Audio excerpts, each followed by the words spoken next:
दाऊद से कनेक्शन और money laundering case में नवाब मलिक को कोर्ट ने बड़ा झटका दे दिया है। ईडी की कस्टडी के बाद अब नवाब मलिक को 14 दिनों के लिए जेल भेजा गया है। ईडी ने नवाब के खिलाफ ऐसे सबूत पेश किए हैं जिससे उनका सलाखों से बाहर आना मुश्किल है और अघाड़ी गैंग की भी मुसीबत बढ़ गई है। आखिर क्या है पूरा मामला, देखिए इस रिपोर्ट में।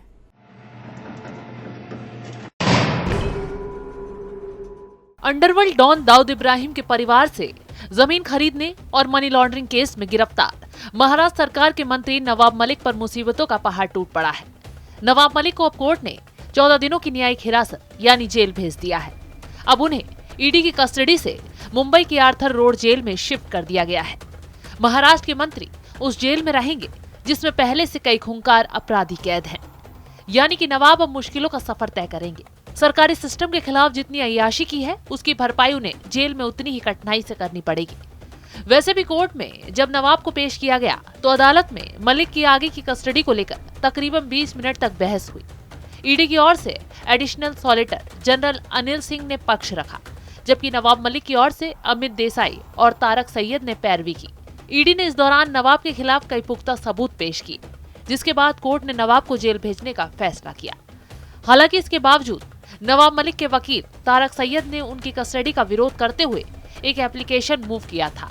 इससे पहले की सुनवाई में सरकारी वकील ने 1993 बम धमाकों से जुड़ा एक कॉन्फिडेंशियल स्टेटमेंट अदालत के सामने रखा है, जिसके बाद नवाब मलिक की कस्टडी को बढ़ा दिया गया। अब उन्हें जेल भेजने का फैसला लिया गया, जिससे अघाड़ी गैंग की मुश्किलें भी बढ़ गई हैं, क्योंकि उद्धव ठाकरे, शरद पवार लगातार नवाब मलिक को बेकसूर करार दे रहे हैं और उनका इस्तीफा न लेने की बात कहते हुए दोहरा रहे हैं कि वो उनके हक के लिए लड़ेंगे।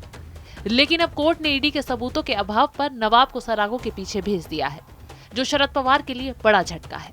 वहीं इससे पहले ईडी कस्टडी में पूछताछ के दौरान अधिकारियों की ओर से ये कहा जा रहा था कि नवाब मलिक पूछताछ में सहयोग नहीं कर रहे हैं, लेकिन ईडी ने भी पूछताछ जारी रखी और कई तीखे सवाल जवाब नवाब मलिक से दागे, जिसमें कई जवाब ईडी को मिल गए हैं।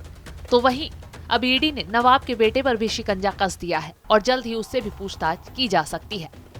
नवाब मलिक पर दाऊद के परिवार से हेरा फेरी की जमीन कौड़ियों के दामों में खरीदने का आरोप है और इसी केस में नवाब मलिक को ईडी ने 23 फरवरी को गिरफ्तार किया था। ईडी की कस्टडी में रहने के बाद अब उन्हें 14 दिन की न्यायिक हिरासत में भेजा गया है, जिसके बाद बीजेपी ने उनके इस्तीफे की मांग को तेज कर दिया।